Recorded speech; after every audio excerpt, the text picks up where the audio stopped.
হ্যাঁ, এটা গতানুগতিকই দুঃখজনকভাবে হতে যাচ্ছে।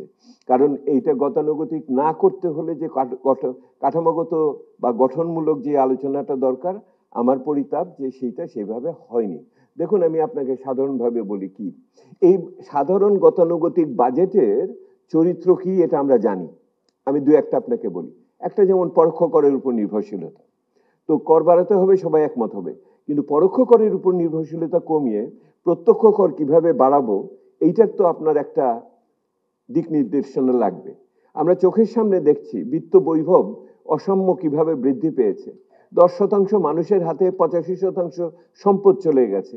তাহলে সম্পদের কোন কোন জায়গাগুলোই আমাদের করের দৃষ্টিগোচরের বাইরে রয়ে যাচ্ছে, আমাদের তাহলে সেগুলি করে খুঁজে বের করে আমার বলতে হবে। ওই যে ব্যয়ের কথা আলোচনা হচ্ছিল, যেই ব্যয়, যেই প্রকল্পগুলো আছে সরকারের কাছে, এই প্রকল্পগুলোর আমরা বলেছি 40% ব্যয় ভুয়া এবং এটা অতি মূল্যায়িত প্রকল্প। তো সরকার এটাকে এবিসি ক্যাটাগরি করবে বলেছিলেন, অর্থাৎ কতে যেগুলি শেষ করতে হবে, খতে যেগুলি একটু আস্থা করা যাবে, গতে যেগুলিকে বাদ দিতে হবে।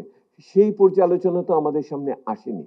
সেহেতু বরঞ্চ দেখলাম আগেও যে সমস্ত রক্তক্ষরণ হতো প্রকল্পগুলো, সেগুলো অব্যাহত থাকছে। আবার আমরা একই সাথে গরিব মানুষের পক্ষে সামাজিক সুরক্ষার জন্য যে প্রকল্পগুলো চাই, সেগুলো ঠিক মতো হচ্ছে না। ওই নীতি কাঠামোটা আলোচনা হলো না।